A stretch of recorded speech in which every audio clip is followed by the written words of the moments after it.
The Nintendo Direct Partner Showcase just wrapped up, and coming out of that, one word is on my mind: quantity. It's a lot of games that maybe we've already seen, but are now coming to the Switch too, or are getting release dates. And I mean, they're from third parties, and that's kind of the plan, right? Is to put a bunch of games in front of you that's available for the Switch too, maybe for the first time even. But because of that, it's going to be a direct that may end up being more underwhelming for some people and even overwhelming for others because there's just a lot of stuff here. So I need to go through and get everything as I go through the day, but I wanted to give some of my initial reactions on some games that stuck out to me. All right, as I was going through this direct. So if you guys enjoyed the video, hit the like button and subscribe if you're new. Also, let me know down in the comments what you thought about the direct overall and if there are any games that maybe stuck out to you. So, I mean, right off the bat, they started with Orbitals, and we already knew this game was going to be here. It's that like kind of that anime, that old school anime aesthetic for the visuals. And it's a co-op adventure, kind of I assume similar to something like Split Fiction. It has game share, which is good. That plays into the idea of the game nicely. And I've become more and more interested in the co-op adventure games like this where it does the split screen effect because one of my kids getting a bit older to where I can play some of these games with them, and this seems like something he might enjoy as like kind of a fun thing to sit down and play through. So I'm going to pick up Orbitals. It's coming out summer 2026, and hopefully will end up being a good game overall for a co-op experience like that. I want to jump forward to Tokyo Scramble, and this is a game that I don't know, just kind of popped up now. That's on my radar for next week, even February 11th. And it's just like a survival horror style game. And there were some monsters that initially looked like dinosaurs, but then started to look like monsters directly out of like Godzilla or something. So you have to hide and sneak around the entire way. And then it seems like towards, I guess, as you get through parts of the game, there's going to be traps that you can activate and kind of alien isolation ish, I guess. Not necessarily that there's one specific big enemy you're always hiding from, but just the idea that it looks like you're quite powerless yourself and you have to use the environment to get around and stuff. So I don't know, those games are always good for the tension that it has, but this is a game that seems to use game share in a different way. So you have four players that can join in, and they all control the main character differently. So someone might do movement, the other person might do camera controls. That's something that actually could be kind of funny in a party game sense, where if everybody's going through game share and you're all arguing about who's moving what or controlling the camera. I mean, it could be chaos, especially for maybe a streaming game where you're playing online with your friends and streaming it for an audience. Yeah, that could lead to some funny moments. Okay, then we have Final Fantasy VII Rebirth. We've known about this because the director has told us that it was happening, but this clears the way now for the third game, and that's the thing I really wanted Rebirth to get out sooner rather than later because I want to see what wraps up the trilogy, what that third game is, and he's even talked about that. He's talked about Rebirth, he's talked about the third game, but Rebirth is releasing on the Switch too, and I would assume then on the Xbox June 3rd. So Remake Integrate already out, right? That's out now. And then what, 4 months later? Okay, here comes Rebirth. Great. So it's, to me, it feels like we're lining up for that third game to be revealed sometime this year. I mean, it could be the end of the year at the Game Awards, could be during Summer Game Fest, but I think we're going to get this game in 2027. I mean, I want to say wrap up the generation for the PlayStation 5, although Rebirth is going, or the follow-up, the sequel, the third game is going to be multi-platform based on many reports currently. So that's, to me, that's only good news because Square Enix needs it. Like they need to sell more games, and the best way for them to do that as a third party is release it on multi-platform, right? So good news there. Pragmata got shown again. This is out April 24th. I'm already kind of sold on the game as it is, but it does look pretty interesting, I will say, the more they've shown it. And people did get a chance to play it on Steam through the demo. I did not get a chance there. However, there is a demo that's available today on Switch 2, and I'm going to see if it's maybe on other platforms as well, because I kind of want to see how it is just across the board. But the impressions coming out of a recent event for the Switch 2 were good for Pragmata. So I mean, I again the idea of the kind of the third person shooter mixed in with the puzzle element to open up some of the weak points.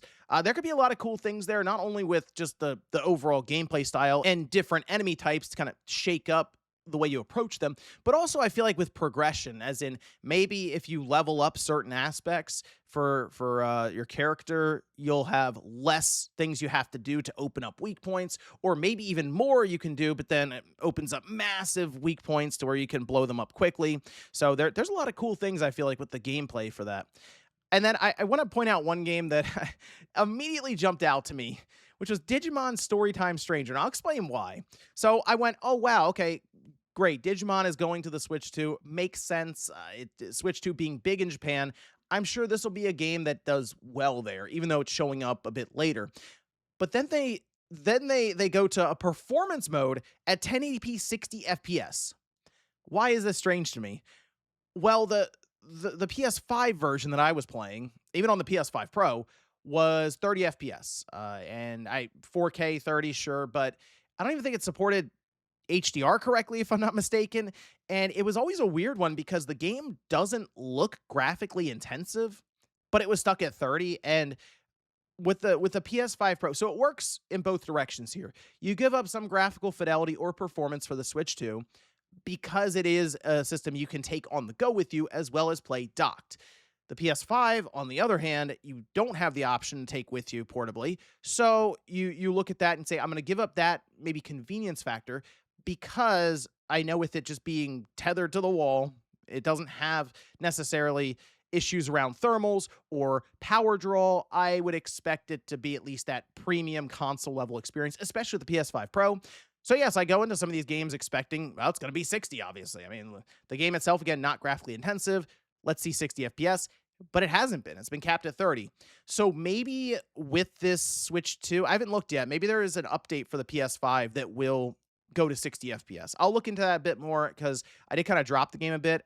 I'll go back to it and take a look, or at least see on their social media accounts if maybe they put out a message. It's like, oh yeah, also we are going to have a patch for the other versions to get it to 60 FPS and open up that 30 FPS cap. And then the closeout.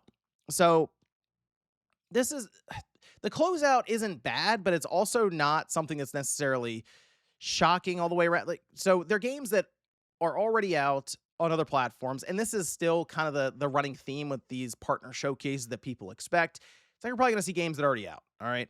And Bethesda closed the show with Todd Howard even appearing in the direct, which is, interesting to see. But then they present 3 games to us: Fallout 4 Anniversary, Indiana Jones and the Great Circle, and I guess the most surprising out of the trio is Oblivion Remastered. So Indiana Jones, interesting because it does just have ray tracing baked in, and those kinds of games I am curious how they run on the Switch 2, because the Switch 2 should have decent enough ray tracing capabilities, and that'll be a way to kind of show it off there with Indiana Jones, which is a great looking game. Great game, by the way. If you've never played it just outright, it's good. I would definitely look into it. Fallout 4 Anniversary Edition, it's fine. I mean, it's Fallout on the go, so I guess there's that. But Oblivion Remastered is a game that beat down the PlayStation 5 when I was playing it. Is like, man, this is tough. Even the Xbox Series and on PC, it's not an easy game to run. So that, out of maybe everything. I mean, Resident Evil Requiem is a game that I think is impressive to people on the Switch 2, myself included, because they're apparently targeting 60 FPS. Oblivion Remastered is going to be something to see. 2026. So I'll probably get it again just to see how it runs on the system.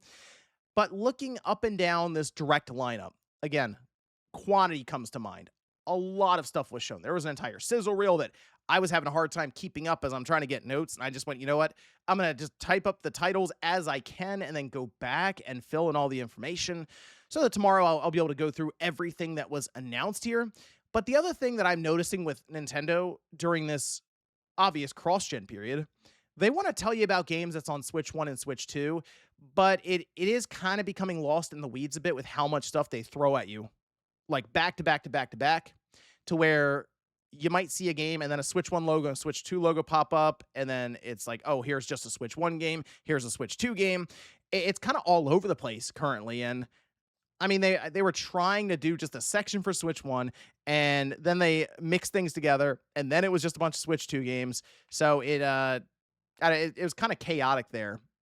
If you're maybe just a Switch 1 owner, or if you're just Switch 2 owner, you're okay because you play the Switch 1 games. Certainly, if you're just someone who has a Switch 1 right now, I mean, it was all over the place. So in that regard, maybe Nintendo needs to work out how exactly they present the stuff or not, because I figure by this time next year, maybe they won't be thinking as much about the Switch 1 and really just showing off Switch 2 stuff. But the direct overall was okay. It wasn't anything that really jumped off the page. Nothing like insane or hard hitting necessarily. Just again, a lot of games that were shown here. And I mean, I guess you could also say showing more and more interest from third parties, more dedication from third parties. That's kind of where I am with this one. I think people are still just kind of looking for that big Nintendo General Direct at some time to set the stage for the rest of this year and then even going into 2027. And maybe that's something that does show up in March, but we'll have to wait and see on that one. Let me know, though, down in the comments what you thought about this direct partner showcase. Again, it was just okay. If I had to put a letter grade on it, probably a solid, I'll go like C plus on it. Again, just because it was a lot of stuff that I had already known about, and I'm sure many of you, if you've been following the news and even what I mean, some of these companies have been saying, like Square Enix, that FF7 Rebirth, yeah, it's on the way, and we'll probably be showing it soon. Thanks, guys, for watching, and I'll see you next time.